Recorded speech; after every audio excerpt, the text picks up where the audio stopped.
The sky burned orange as the sun began its slow crawl over the hills of Dry Creek. Dust floated in the air like ash after a fire, catching in the morning light. On the porch of a weathered homestead stood 3 women, worn dresses, hard eyes, and hands that had buried husbands and secrets alike. In front of them stood a man, shoulders squared, holding a porcelain bowl in both hands as if it might protect him from bullets. His name was Ezekiel Bonefire Slade, and every gun in sight was pointed at him. They came with rifles, torches, and the kind of silence that only hate could summon. Jericho Crowspine Talbot led the crowd, boots creaking on the dry earth, one eye hidden beneath a band of black leather. He spat in the dirt before speaking. "Give him up, or we burn it all down." No one moved. Slade didn't blink. The 3 women behind him didn't flinch. The eldest of them, Tabitha Silverfang Crane, stepped forward. Her silver-streaked braid swayed as she raised her chin. "He is under our roof. And while he is under our protection." Her voice was clear, cold, and carved from stone. At her left stood Naomi Black Widow Carroway, arms folded, face unreadable. To her right, Abigail Thornveil Maddox narrowed her eyes at the mob like a hawk about to strike. Together, they looked more like guardians of an ancient temple than widows of dead men. Slade's jaw tightened as he glanced over the faces in the crowd, some familiar, some once friendly. He could see Malcolm Iron Serpent Doyle near the back, the one man he'd hoped never to see again. And next to him, Phineas Blood Trail Archer, grinning like a man who knew something cruel was about to happen. Slade's grip tightened on the bowl. The scent of gunpowder rode the breeze. "They're not here for horses," Slade said finally, voice low and hollow. "Not for land. Not even for revenge." He stepped forward, dust curling around his boots. "They came because they finally figured out what I am, what I did." The murmurs grew behind Talbot. The line between justice and murder thinned. He turned to look at the 3 women one last time. "You don't owe me anything," he muttered. Silverfang only nodded once. Then Slade turned back toward the mob and said, loud enough for all to hear, "They didn't come for cattle. They came for me." And in that breathless silence, the world held its fire. The sun hadn't yet cleared the ridge when the iron gate creaked open. Tabitha Silverfang Crane stood barefoot in the dirt, her eyes fixed on the thin figure staggering down the road. Dust clung to his boots like dried blood. His shirt was torn, the collar stained crimson. Ezekiel Bonefire Slade. She didn't know his name yet, only that he moved like a man with nothing left to lose. From behind the wooden fence, Abigail Thornveil Maddox watched with suspicion. She'd seen men wander in before, bandits, drifters, widowers with kind eyes and cruel hands. But this one was different. He didn't beg. Didn't speak. He only looked at the house, then at the sky, like he was asking for permission from both. Naomi Black Widow Carroway emerged last, silent as always, her apron stained from morning chores. She met Silverfang's gaze and gave a single nod. He collapsed before he could reach the porch. They carried him inside without a word. The house smelled of lavender and boiled beans, quiet as a chapel. Thornveil cleaned the blood from his chest while Black Widow stitched the tear in his shoulder. He didn't wake until sundown. When he did, his eyes darted wildly, and his hand reached for a weapon that wasn't there. "Easy," said Silverfang, setting a bowl of broth in his hands. "You're not among enemies. Not yet." He drank in silence, the bowl trembling slightly in his hands. He hadn't eaten in days, maybe longer. When asked his name, he hesitated. "Call me Slade," he muttered, voice hoarse as gravel. No one pressed him further. In Dry Creek, men carried more stories in their silence than in their words. That night, as cicadas sang and the desert cooled, the 3 women sat on the porch watching the stars. "He's not just passing through," said Thornveil, arms crossed tight. "You saw the marks on his back. That man's been hunted." Black Widow didn't speak, just stared out into the dark like she expected it to move. Silverfang lit a match, then let it burn to her fingers. "If something's coming for him," she said calmly, "then it's already on the way."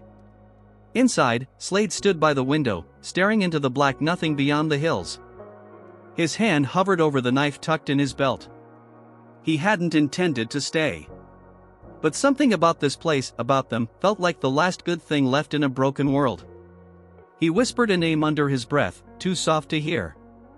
Then he turned from the window, not realizing that, in the distance, 6 riders had just crested the ridge, watching. Waiting. And Dry Creek would never be the same. At dawn, the air turned still, too still.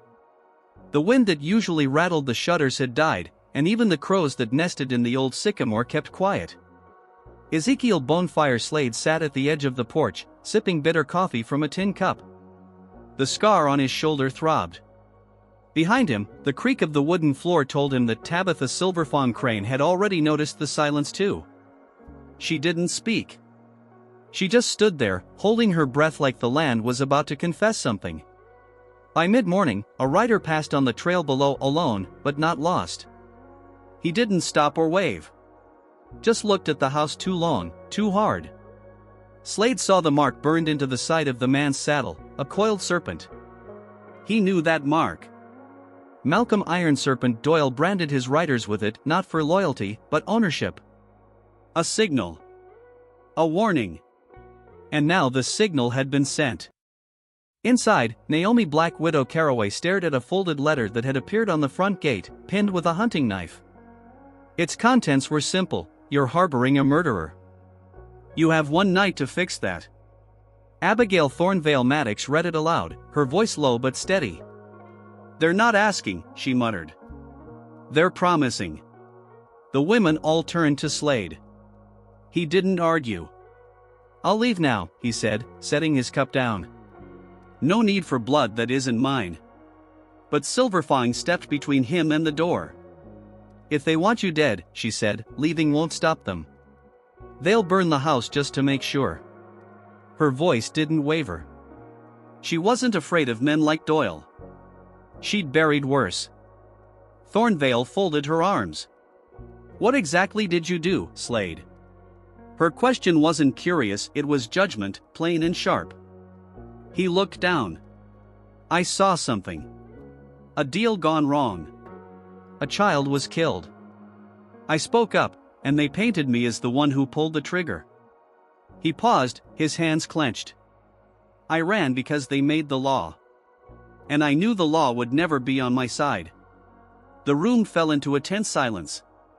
Then Black Widow finally spoke, her voice like dry silk. "You ran from death, Slade. That don't make you guilty. That makes you alive." Silverfang looked at the other women, then at the knife in the wall. "We decide tonight. Not if he's worth protecting, but if we're ready to pay the price for doing it." Outside, crows circled high above the hills. The riders wouldn't wait long. And the women of Dry Creek would soon face a choice that would haunt the earth beneath their feet. By the time the second rider showed up, the wind had shifted. A scorched breeze rolled in from the east, carrying the faint scent of smoke, but no fire could be seen. Tabitha Silverfang Crane stood near the edge of the garden, her hand resting lightly on a shovel, her eyes scanning the distant ridge. She wasn't planting today. She was watching for war. Naomi Black Widow Carroway found the first real sign, a rabbit nailed to the barn door. Its body was fresh, the blood still dripping onto the dry wood. No note. No name. But the message was clear. Abigail Thornveil Maddox burned it without a word. "That wasn't meant for him," she muttered, eyes hard. "That was for us." Inside, Ezekiel Bonefire Slade stood frozen in the hallway, shoulders tense. "They're trying to make you afraid," he said. "Make you doubt me." His voice was low, almost ashamed. That night, lights flickered in the hills. Not lanterns, signals. 3 blinks. A pause. 2 more. Thornveil tracked them from the attic window, counting patterns. "They're circling us," she whispered. "Not riding in fast, just letting us know they're out there." It was psychological warfare, and it was working. Even the livestock grew restless, sensing something unnatural in the air. Slade tried to leave again. Packed only what he could carry and stood at the gate before Silverfang blocked his way. "They want you to run," she said. "So they can shoot you in the back and make it look clean. Her voice was firm, but there was worry beneath it now, the kind that comes when you've already buried too many people you cared about. As they argued, a boy arrived on foot, barefoot, covered in dust, no more than 12. He held a piece of cloth in his hands. "They sent this," he said to Black Widow. It was Slade's old cavalry badge, cracked down the center, covered in ash. The child didn't wait for questions. He just turned and ran back into the dark. Slade stared at the badge for a long time. "That means archers with them," he said finally. Phineas Blood Trail Archer never forgets a face, or a debt. The next morning, the town was different. Doors closed faster. Eyes looked away. Someone had scratched a word onto the side of the church in red paint: traitors. The widows didn't speak of it, but they felt it. The isolation had begun. And when they looked out toward the hills, where shadows moved like smoke, they knew. Trouble wasn't coming. Trouble was already here. It was near sundown when the first shot was fired, not toward the house, but into the sky. A warning. The air snapped with the crack of gunpowder as the birds scattered from the trees. Ezekiel Bonefire Slade stepped out of the barn, hand on his revolver, heart steady. From the ridge, 3 riders descended slowly, cloaked in dust and arrogance. At the front rode Jericho Crowspine Talbot, his black leather coat flapping like wings. He dismounted with the ease of a man who'd killed before breakfast. Tabitha Silverfang Crane met him halfway between the barn and the fence line, unarmed, but far from defenseless. "You'll speak your purpose or you'll leave," she said, voice like broken granite. Crowspine smiled, a small, bitter curl of the lips. "I'm just here to collect what don't belong to you," he said. "We know who's inside. He's wanted in 6 territories. And we've got orders to bring him in. Dead'll do." From the porch, Abigail Thornveil Maddox and Naomi Black Widow Carroway stood silent, rifles across their arms. Slade moved beside them, jaw tight. He knew this was a test. Talbot wasn't the worst of them, he was the messenger. If this meeting turned violent, it would open the floodgates. "You've got your warning," Talbot added. "Doyle's comin'. And when he does, there won't be talkin'. You boys love your threats," Thornveil said, stepping down from the porch. "But you forget this land's been soaked in blood before. And we're still standing." Talbot's smile faded. He turned to Slade. "I remember you, Bonefire. Back when you wore that silver star. Thought you were better than us." Slade's eyes narrowed. "I was. Still am." That answer cost them. Talbot snapped his fingers. One of the men behind him raised a rifle and fired, not at Slade, but at the barn roof. The bullet ripped through the timber. Horses inside screamed and kicked. It was chaos, sudden and sharp. Black Widow fired back without hesitation, hitting the dirt near the rider's horse and sending him toppling. Talbot didn't flinch. He just laughed. "Next time, we shoot to kill." As the dust settled, the riders retreated slowly, deliberately, like they wanted their back seen but not touched. Slade turned to the women. "They'll come at night next. They want us tired, afraid, splintered." Silverfang lit a match and dropped it into a tin lantern. "Then we won't sleep," she said. "And we won't scatter." From the ridge, a new flag had been raised, black cloth with a serpent's skull. Malcolm Iron Serpent Doyle had arrived. And the real war was about to begin. The storm didn't come with rain, it came with silence. That eerie kind, where every creak of the floorboards feels louder than thunder. Inside the farmhouse, the lamps were dim, and the windows had been boarded up. Abigail Thornveil Maddox checked her rifle one last time, hands trembling despite her hard face. "Something's wrong," she muttered. "They're not just circling anymore. They're waiting." In the cellar, Ezekiel Bonefire Slade sat alone, staring at the metal they'd thrown at his feet days ago, his old cavalry badge, split and scorched.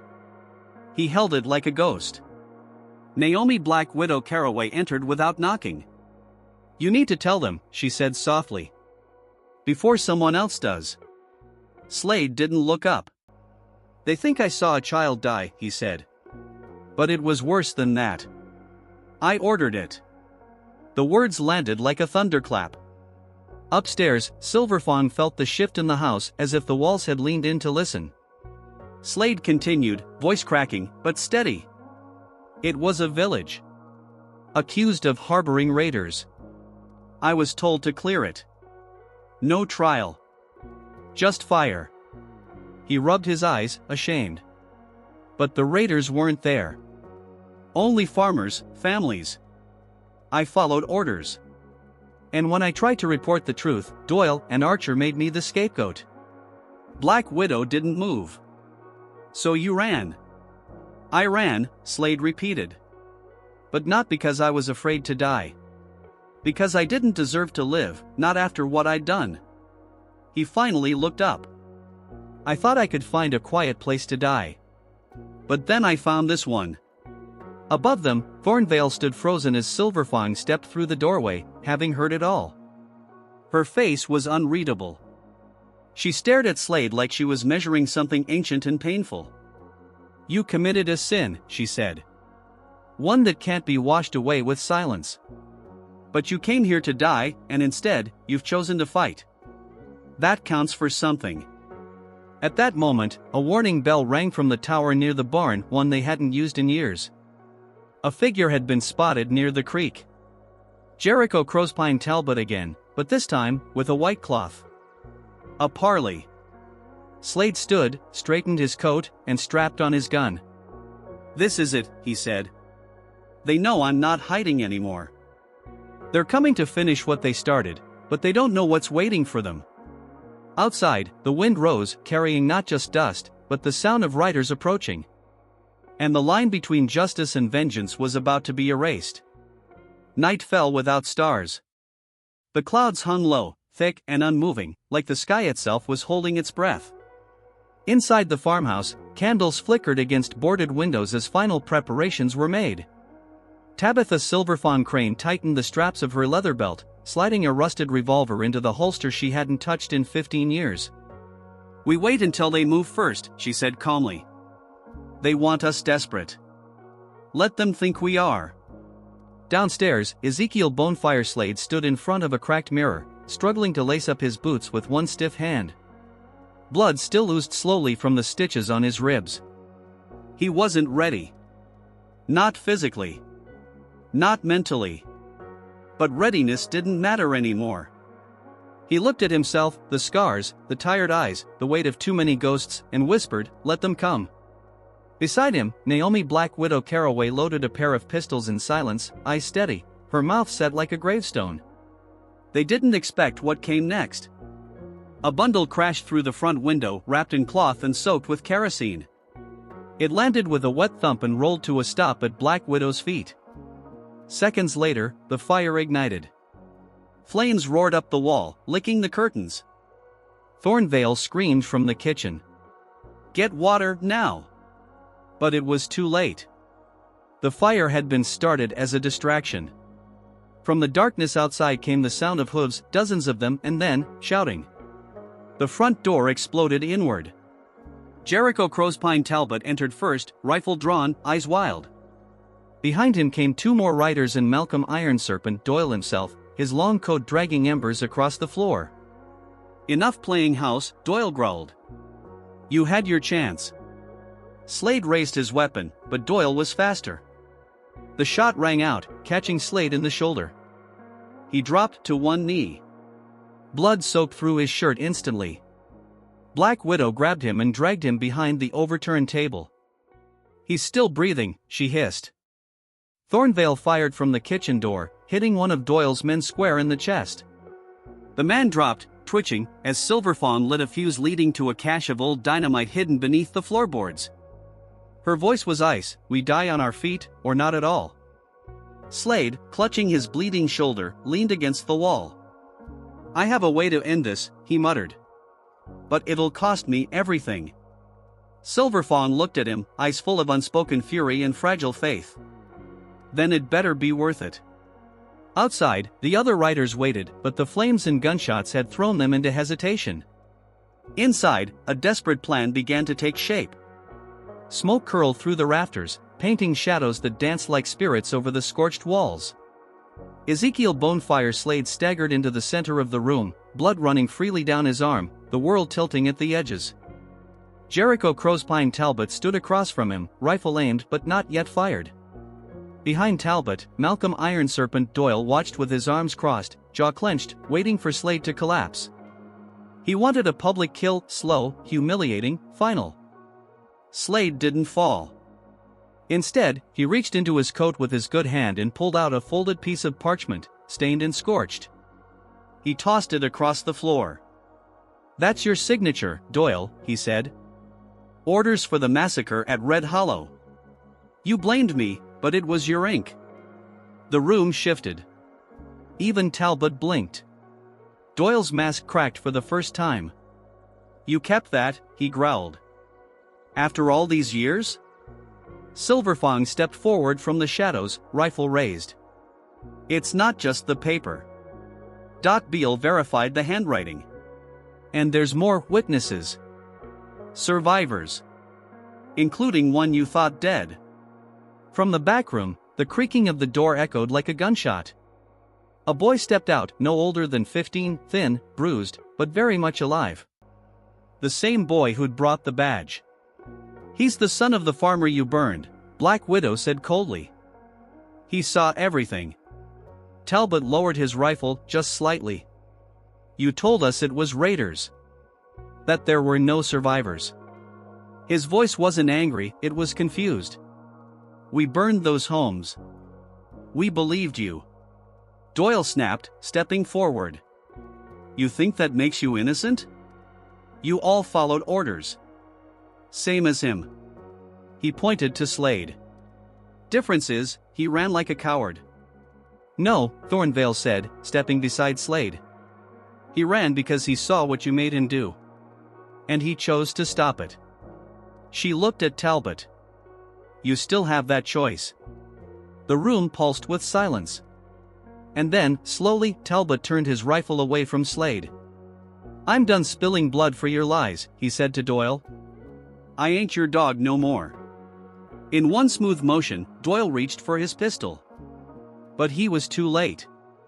Slade drew first, the bullet hitting Doyle dead center in the chest. The Iron Serpent fell, gasping once, then still. The room erupted, not in violence, but in disbelief. The king had fallen. And no one moved to raise his banner again. Outside, the riders scattered into the dark. Inside, justice had finally spoken, and the war was over. The silence after the gunshot was heavier than the smoke. For a long moment, no one moved, as if the house itself was holding its breath. Malcolm Iron Serpent Doyle lay on the floor, his blood soaking into the warped wood, eyes wide with the shock of mortality. The man who had ruled Dry Creek from the shadows for over a decade was gone. And with him, the weight of 100 buried sins. Jericho Crowspine Talbot stepped back slowly, lowering his rifle completely. "It's done," he said, mostly to himself. "He ain't giving orders anymore." His voice shook with something close to regret. Slade, still clutching his wounded shoulder, leaned against the doorframe. "Then you decide what comes next." Talbot looked at the others in the room, the widows, the boy, the smoke-blackened walls, and gave a slow nod. "I'll tell the others to ride out. This place, it's not ours to judge." Outside, the riders began to scatter. Some left without a word. Others, like Phineas Bloodtrail Archer, lingered a moment too long, watching the porch with narrowed eyes before turning their horses toward the ridge. Whatever loyalty they had to Doyle died with him. And none dared challenge what had happened, not when justice had worn a face they couldn't deny. Inside, Naomi Black Widow Carroway helped Slade sit down while Abigail Thornveil Maddox bandaged his shoulder again. Tabitha Silverfang Crane stood by the broken window, watching the last of the dust settle. "It's over," Black Widow said quietly. Silverfang didn't answer immediately. "No," she finally replied. "It's ended. But it's not over." They buried Doyle at the edge of the property, unmarked, shallow, with no prayer. The boy said nothing during the burial. Just dropped a single stone on the grave and turned his back forever. As the sun rose, lighting the field in cold gold, Slade stood beside the three women. "You saved me," he said. "Not just my life. You gave me a reason to stand again." Silverfang looked at him, eyes tired but unbroken. "We didn't do it for you. We did it because the truth deserves defenders." Thornveil stepped forward, her voice softer now. "If you stay, it won't be easy. The town's still divided. The land remembers blood." Slade nodded. "Then I'll help rebuild it." The promise wasn't spoken loudly, but it carried weight. In that moment, something changed, not in the land, but in the people standing on it. They weren't just survivors now. They were the ones who stayed, and made sure it never happened again. 1 year later, the land had begun to heal, slowly, stubbornly, like a wound that refused to scar over neatly. The farmhouse stood rebuilt, stronger, the boards freshly painted but still bearing the stories of fire and blood. The apple tree behind the barn bloomed again for the first time in years. Its white blossoms stirred in the wind like whispers from ghosts who finally found rest. On the porch, Tabitha Silverfang Crane sat in her rocking chair, wrapped in a shawl that once belonged to her husband. Her hands were older now. Not weaker, just heavier with memory. Naomi Black Widow Carroway brought out coffee, setting it beside her without a word. Abigail Thornveil Maddox was in the garden, sleeves rolled up, coaxing life out of the earth with the same quiet fury she once pointed at enemies. Peace hadn't softened them, only made them quieter in their strength. Down by the creek, Ezekiel Bonefire Slade taught the boy, now taller, more sure-footed, how to track coyotes in the dust. His shoulders still ached when the weather turned, and his sleep was never clean. But his eyes had changed. The weight was still there, yes, but something else too. Resolve. Redemption. He'd built a new barn with his own hands. He never asked to be forgiven, and the land never offered it. But it did let him stay. The town of Dry Creek still watched from a distance. Some folks nodded when they passed the rebuilt gate. Others kept their heads down. The church was painted over, the word traitors now gone, replaced by nothing, just blank wood, left as a reminder. Justice had no altar. Only consequence. Every spring now, they gathered, not the town, but the few who had stood in fire and didn't run. They'd sit near the tree, share strong coffee, and speak only when the silence grew too loud. On that day, the boy would always place one stone on a bare patch of ground out near the fence line. The same way he had the day they buried Doyle. He never said the man's name. No one did. But the stone was a reminder of the cost. Of the line they'd crossed, and what they'd defended on the other side. As the sun set over Dry Creek, Slade stood at the porch rail, watching the wind move through the tall grass. He turned to Silverfang and asked, "You think it was worth it?" She didn't answer right away. Then, softly. Sometimes, in the West, the fastest draw wasn't the one that saved lives, it was the hand that reached out first,